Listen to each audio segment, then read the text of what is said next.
Single heart beat scan ఒక్క second లోనే world class 640 slide CT scan ఇప్పుడు మీ vista imaging Banjara hills లో. నా పైన చేతపడి కూడా జరిగింది అని చెప్పి మీరు అన్నారు సార్. మీ పైన జరిగిన అక్రమ కేసులు వాటి గురించి అన్ని వివరాలు అందరికీ తెలుసు.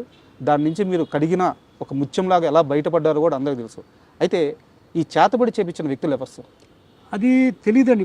ఇప్పుడు కూడా అది చాలా ఇండస్ట్రీలో కూడా ఇప్పుడు కూడా బిజినెస్, ఫిలిం ఇండస్ట్రీ తర్వాత వాటిలంతా ఇప్పుడు జరుగుతూనే ఉన్నాయి ఇప్పటికీ. కేరళలో చాలా ఫేమస్ చోటానికరే అని చెప్పి ఒక ప్లేస్ ఉంది సార్. అక్కడ ఈ చేతపడి చేసింది తీసేయడం చాలా మందికి తెలియదు.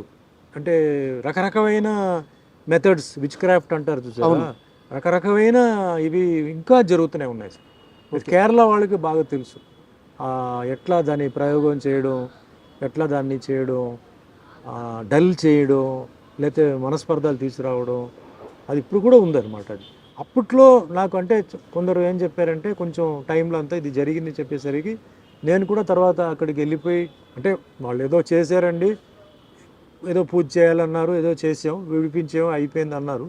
ఓకే, అదేం నేను కాదు అని నేనేం చెప్పను. బట్ నేను ఏమి నమ్ముతానంటే నేను చెప్తున్నాను చూసారా, టైం అనేది, ఆ డెస్టినీ అనేది ఒక డిజైన్ పెట్టేసింది సార్. ఈ సంవత్సరం ఇది, ఈ సంవత్సరంలో ఈ నెల ఇది, ఈ నెలలో ఈ వారం ఇది, వారంలో ఈ రోజు ఇది, అది జరిగి తీరాలి, అది జరిగి తీరాలి సార్. అది నా ఎక్స్పీరియన్స్తో చెప్తున్నాను. మనం వేరే వాళ్ళ మీద చెప్పొచ్చు, వీడు తొక్కేసాడు, వీడు నొక్కేసాడు, వీడి వల్ల జరిగింది, వాడు. ఆ టైం అలా జరిపిస్తుంది. ఆ టైం కొందరితో చేయిస్తుంది. వాళ్ళకి చెయ్యాలన్న ఉద్దేశం లేదు, అది వాళ్ళ రాతే. అది వాళ్ళ రాతే. ఆ కర్మ, అదే కర్మ అనేది. ఆ తప్పు చేయిస్తుంది అక్కడ. వాళ్ళ తర్వాత అనుభవించాలి. ఖచ్చితంగా సార్, ఖచ్చితంగా వాళ్ళు ఫ్యామిలీతో అనుభవిస్తారు. నాకు దెబ్బ తగిలిందంటే నా చేయి నొప్పి అండి.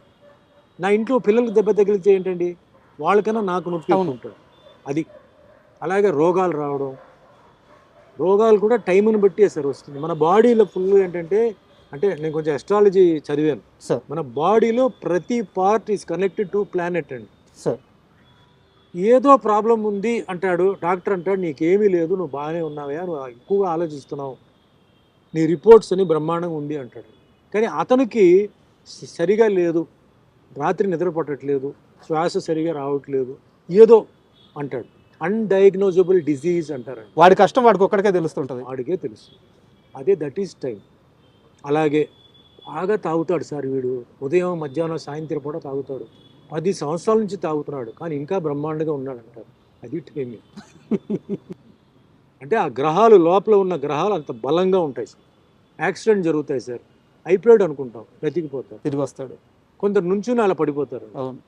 All this is connected to time అండి. Family, career, health, wealth, prosperity, అధికారం, అవన్నీ టైం కనెక్టెడ్. మనం అందుకే చెప్తాను కదా, అవతల వాడిని చూసి ఎప్పుడు మనం వాడెలా ఉన్నాడు నాకు ఇలా ఉండాలి, అవదు, కష్టం సార్. ఆస్ట్రాలజీ అన్నారు కాబట్టి నాకు ఒక చిన్న డౌట్ ఉంది.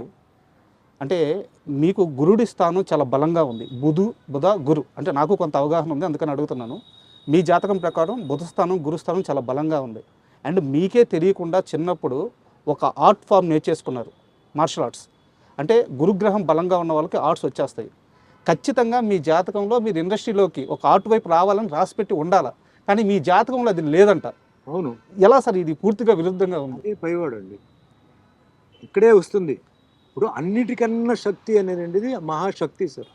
ఆ శక్తి ఏంటంటే, ఇప్పుడు మనిషి జాతకం రాస్తాడు సార్, జాతకాన్ని కూడా ఉల్టా తిప్పగలిగే శక్తి పైవాడు సార్.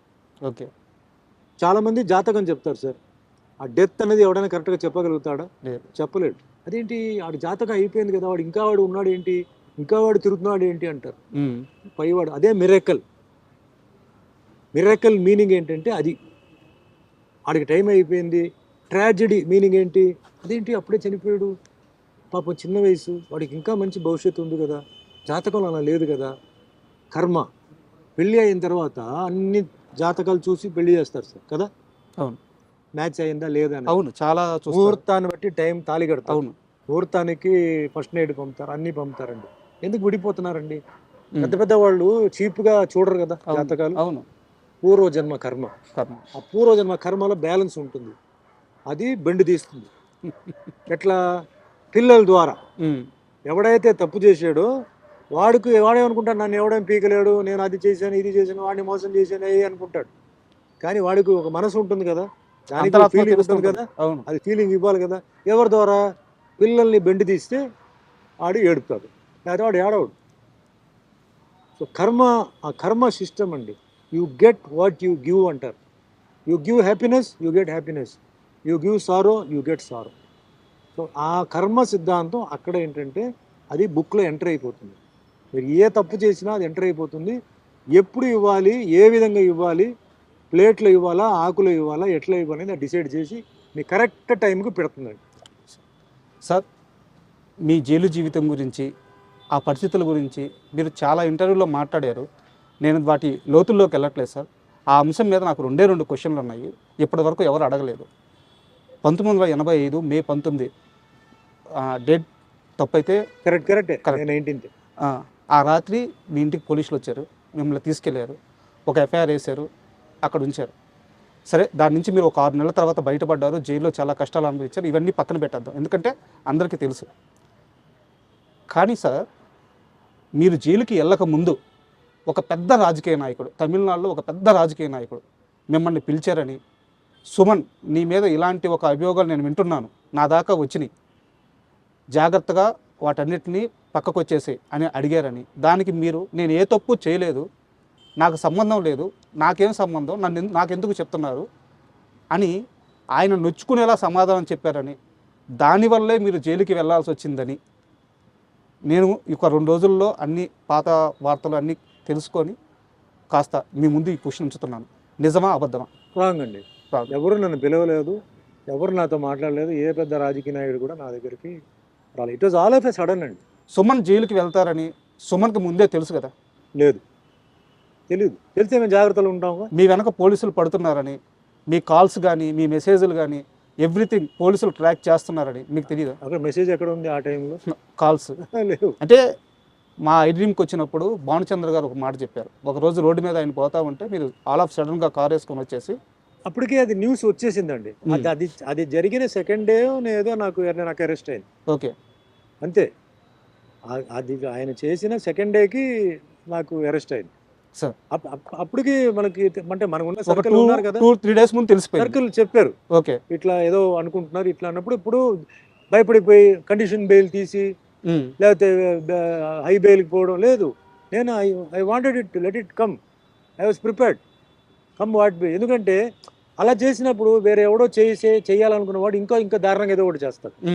ఇప్పుడు ఇలా వెళ్ళిపోవడంతో ఏంటంటే వాడి మైండ్లో వేరే ఏదైనా ఉండుంటే అది వెళ్ళిపోయాడు లోపల, అమ్మయ్య నా ఇదే అనుకొని కొంచెం వాడు రిలాక్స్ అవుతాడు. అది అవలేదు అనుకోండి, ఇంకా వేరేదైనా వాడు చేయవచ్చు కదా. సో రాని చూద్దాం, నా టైం ఎలా ఉందో చూద్దాం, ఏం జరుగుతుందో చూద్దాం అని చెప్పి నేను ఐ ఫేస్డ్ ఇట్. నేనేమి పారిపోయి ఎవరి రికమెండేషనో లేకపోతే ఎవరిది ప్రెషరు అట్లాంటిది ఏమి నేను ఇది అడాప్ట్ చేయలే. ఇట్స్ మ్యాటర్ ఆఫ్ టైం అండి, అంతే. రకరకంగా న్యూస్ ఉంటుంది అది ఇది అని, బట్ నా లెక్క ప్రకారం అది ఓన్లీ టైం. ఆ టైం వచ్చేటప్పటికి ఎవరో ఒకరు దాన్ని చేయిస్తారు. మంచి చెడు. 6 నెలల జైలు జీవితం అంటే చిన్న విషయం కాదు సార్. ఎందుకంటే 2 రాత్రులు జైల్లో ఉంటేనే మనిషి మానసికంగా కృంగిపోతారు. పక్కన ఎవరు ఉండరు, అయిన వాళ్ళు ఉండరు, పలకరించే వాళ్ళు ఉండరు. 6 నెలల జైలు జీవితం తర్వాత జైలు నుంచి వచ్చి బయటకు వచ్చిన సుమన్ను చూసి ఈ మనిషి 6 నెలలు జైల్లో ఉన్నాడా, ఏంది ఇంత ఫ్రెష్గా ఉన్నాడు అంటే ఒక మల్లెపువ్వులాగా తిరిగి వచ్చారంట. ఆ 6 నెలల కాలంలో ఫిజికల్గా కానీ మెంటల్గా కానీ మీరు స్ట్రాంగ్గా ఉండడానికి జైల్లో ఏం చేశారు? First point karate sir. Okay, karate నాకు మెయిన్ బేస్. అక్కడ కూడా జైల్లో కూడా కరాటే ఎక్సర్సైజ్ నేను చేసేవాడిని. తర్వాత జైల్లో ఉన్న ఖైదీలు ఎవరైతే ఉన్నారో వాళ్ళని చాలా బాగా చూసుకున్నారు సార్. ఖైదీలా? ఎప్పుడు నేను అందుకే సెక్యులరిజం అనేది నాకు చిన్నప్పుడు సెక్యులరిజం, నేను పుట్టింది హిందూ ఫ్యామిలీ, నా పక్క ఇల్లు ముస్లిమ్స్. మా అమ్మగారు కాలేజ్ ప్రొఫెసర్, ఆవిడ ఊటీకి వెళ్ళేటప్పుడు పక్క ఇల్లు వాళ్ళని చూసుకోమని చెప్పేసి వెళ్ళేవారు. నేను ముస్లిం భోజనాలు వారం రోజులు తినేవాడిని. I studied in a Christian school sir, church Pak అని చెప్పి కాన్వెంట్ అనమాట. సో క్రిస్టియన్ ముస్లిం రెండు అక్కడ వచ్చేసింది. స్కూల్లో నాకు Parsi friends, Buddhist friends, Jain friends ఉండేవారు. సో పక్కా సెక్యులర్ దీంతోనే నేను పెరిగాను. స్కూల్లో కూడా మొత్తం అంటే ఆల్మోస్ట్ ఆల్ కాలేజ్ వచ్చే వరకు సెక్యులరిజమే. జైల్లో వెళ్ళినప్పుడు రకరకమైన మనుషులు ఉన్నారు. తప్పు చేసిన వాళ్ళు ఉన్నారు పరిస్థితిని బట్టి, తప్పు చేయని వాళ్ళు ఉన్నారు, బట్ అందరికీ సింపతి నా మీద, నాకు అలా జరగడంతో అందరూ సింపతిగా ఫీల్ అయ్యి వాళ్ళ భోజనాలు కూడా నాకు సగం సగం సగం వాళ్ళు డైలీ షేర్ చేసేవారు. బా. మీరు తగ్గకూడదు సార్, మీరు ఎలా వచ్చారో ఉమ్, బయటికి వెళ్ళినప్పుడు దానికన్నా మీరు బెటర్గా వెళ్ళాలని చెప్పి వాళ్ళకి ఇస్తుందే రేషన్ అండి. వాళ్ళకి అవును. ఫ్రీ మీల్స్ ఉండదు. అవును. ఆ రేషన్లో కూడా నాకేంటంటే నాకు టిఫిన్ కానీ మధ్యాహ్నం భోజనం కానీ నైట్ నాన్ వెజిటేరియన్ అన్ని పెడతారు, వారానికి 3 సార్లు పెడతారు.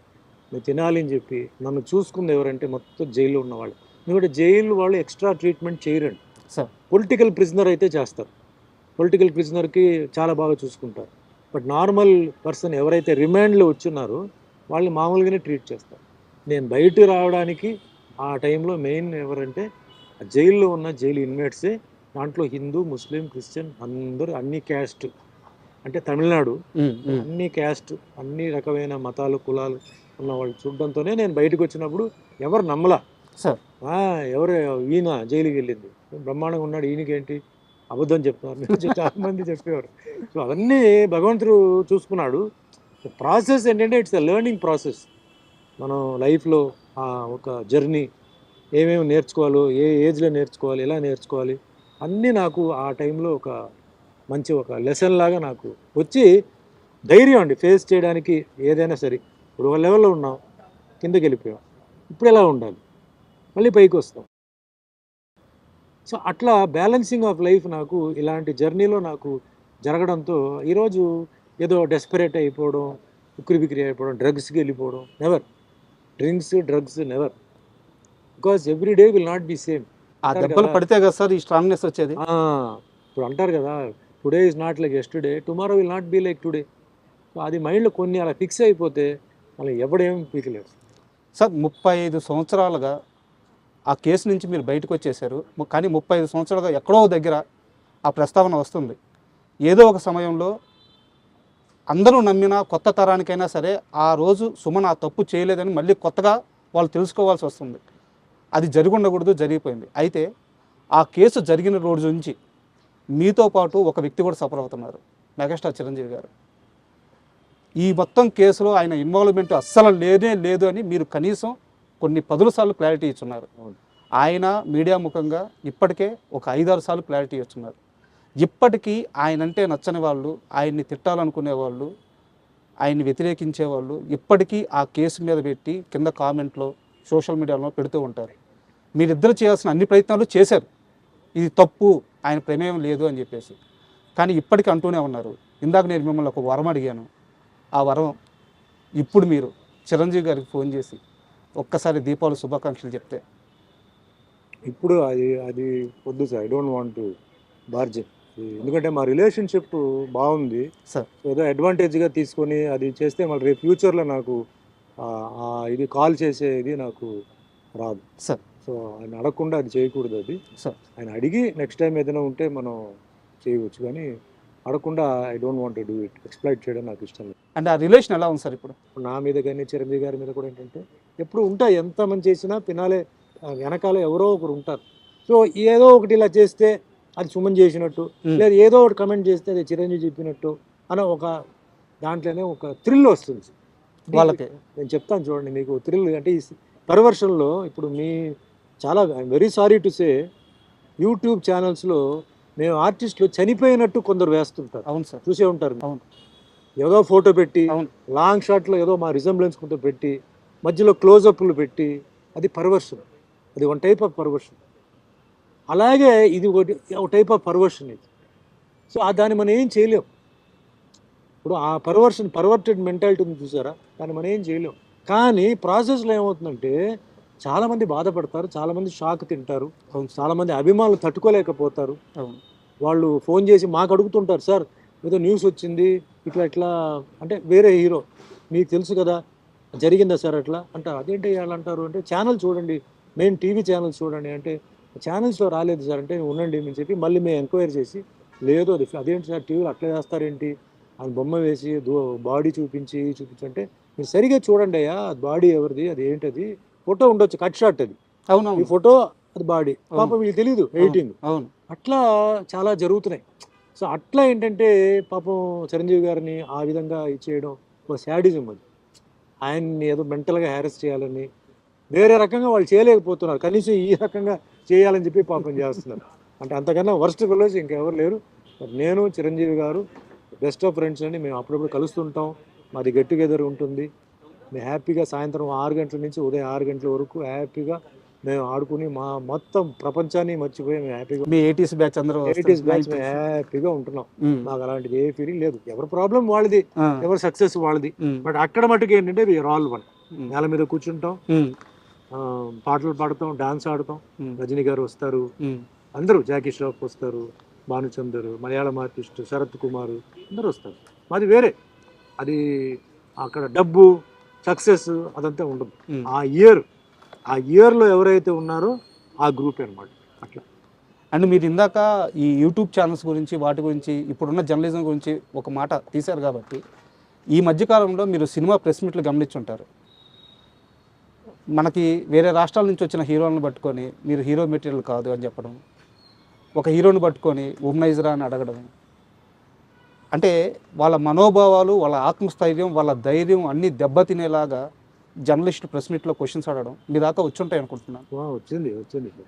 మీరు చూసిన సినీ జర్నలిజం ఎలా ఉండేది, ఇప్పటి సినీ జర్నలిజం ఎలా ఉంది? మేము అప్పుడు 75, 85, 95 సార్, అప్పుడు దాకా ఏంటంటే ఎల్లో జర్నలిజం ఉండేది సార్. ఎల్లో జర్నలిజం ఏంటంటే కొన్ని బుక్స్ దీనికోసం ప్రింట్ అయ్యేది. అది ఎక్కడ ప్రింట్ అవుతాయో తెలియదు, మార్కెట్లో ఉంటాయి. సెక్షువల్ స్కాండల్స్, ప్రొడ్యూసర్కి డైరెక్టర్కి ఏదో గొడవ, తర్వాత హీరోయిన్కి ఏదో పెళ్ళి అయిపోయిందని, లేకపోతే ఏదో ఇట్లాంటివన్నీ వచ్చేది. అది దానికి ఒక మార్కెట్ ఉండేది. అది కొనుక్కునేవారు చాలామంది. అది నిజం అనుకొని మళ్ళా సార్ ఆ ఫొటోస్ కూడా ఏంటంటే తలకాయ కట్ చేసి పెట్టడం. ఇప్పుడు కొన్ని హీరోయిన్స్ నేకెడ్గా ఉండేలాగా ఓకే, హెడ్ని కట్ చేసి, అది బాగా తెలిసేది హెడ్ కట్ చేసి పెట్టారని. అంటే మీ తరం కూడా చాలా ఇబ్బందులు పడ్డారు అప్పుడు అన్నీ ఉండేది సార్. బట్ అది ఒక గ్రూప్ వేరే. But good journalist were there. మేము జర్నలిస్ట్ అంతా మేము రెస్పెక్ట్ ఇచ్చాము సార్. మేము సార్ జర్నలిస్ట్ వస్తున్నారంటే లేచి నిలబడి కూర్చోమని చెప్పి వాళ్ళకి భోజనాలు పెట్టి మాట్లాడి చేసాం. అంటే మంచి జర్నలిస్టులు ఉండేవారు. తర్వాత ఏమైంది, ఇలాంటి వాళ్ళు చేయడంతో ఏమైందంటే వాళ్ళ మీద కూడా అదే ముద్రపోయింది. అంటే ఇప్పుడు మీరు అన్న టాపిక్లో హీరోయిజం గురించి, పర్ఫార్మెన్స్ గురించి అది వేరే. ప్రైవేట్ మ్యాటర్స్కి పోవడం, పర్సనల్ మ్యాటర్స్కి పోవడం ఇది వేరే. ఒక దీంట్లో సరిగా యాక్ట్ చేయలేదంటే అడగడం తప్పులేదు. ఏంటి సార్ మీరు మంచి యాక్టర్ కదా, మీరు ఎందుకు దీంట్లో సరిగా చేయలేదు, తప్పులేదు. బట్ వేరే ఎఫ్ఐఆర్ గురించి అడగడం, నిజమా కాదా తెలుసుకోకపోవడం, చెప్పడం, ఒకసారి అలా అనేసిన తర్వాత నేను అలా అనుకోలేదు సార్, ఇదా, అది తప్పది. Journalism is a profession sir. దాన్ని జాగ్రత్తగా కాపాడుకోవాలి, కరెక్ట్ క్వశ్చన్స్ అడగాలి. మీకు ప్రూఫ్ ఉందా చూపించండి, అడగండి. ప్రూఫ్ లేకుండా అలా అన్నారు, ఇలా ఊహించుకున్నాం. ఇప్పుడు ఒక హీరోయిన్ ఉన్నారు సార్, వాళ్ళు క్లోజ్గా మాట్లాడుతున్నారంటే వెంటనే మనం వాళ్ళు ఇద్దరు లవ్లో ఉన్నారు, ఎఫ్ఐఆర్లో ఉన్నారు అనుకోకూడదు. అవన్నీ పోయింది. అది ఇప్పుడు జనరేషన్ కూడా చేంజ్ అయిపోయింది సార్. ఇప్పుడు అమ్మాయిలు బయట వెళ్తున్నారు, హోటల్కి వెళ్తున్నారు, తింటున్నారు, బయట టూర్స్కి వెళ్తున్నారు, పేరెంట్స్ వదులుతున్నారు, ఎవరి డిస్టెన్స్ వాళ్ళు మెయింటైన్ చేస్తున్నారు. స్టూడెంట్స్ని ఇప్పుడు చాలామంది మనం తప్పుగా అనుకుంటాం, రాంగ్. అది వాళ్ళు they are thinking in a different way. మనకన్నా వాళ్ళు 100 times బాగా, అంటే ప్రొఫెషన్గా మనం ఎలా ఎదగాలి, ఫ్యూచర్లో నువ్వు ఏమవుతున్నావు, ఏం చదువుకుంటున్నావు, నీ ప్లాన్ ఏంటి, ఈ విధంగా ఆలోచించే వాళ్ళు ఉన్నారు. టూర్స్కి వెళ్తున్నాం. ఆ మధ్యలో కొంచెం అలాంటివి వచ్చి కొంచెం జర్నలిస్ట్ మీద కొంచెం బ్యాడ్ వచ్చింది. జర్నలిస్ట్ని అవాయిడ్ చేయాలని చెప్పి కొన్ని వచ్చింది. కొన్ని జర్నలిస్ట్ మీద కూడా ఏంటంటే కొందరు వాళ్ళు మిస్బిహేవ్ చేయడం, వాళ్ళు మాట్లాడడం తెలియక ఏదో, అంటే 10 మంది ముందు మనం అడిగితే అని చెప్తాం, అక్కడతో మేము కట్ చేసేస్తాం కదా, మేము ఎంకరేజ్ చేయం కదా. సో జర్నలిస్ట్ అనేది ఇట్స్ ఎ గ్రేట్ ప్రొఫెషన్. అది కరెక్ట్గా హ్యాండిల్ చేయాలి. కరెక్ట్గా చేస్తే ఎప్పటికీ మర్యాద ఉంటుంది, ఎప్పటికీ రెస్పెక్ట్ ఉంటుంది. లేకపోతే ఆ రెస్పెక్ట్ పోతుంది సార్.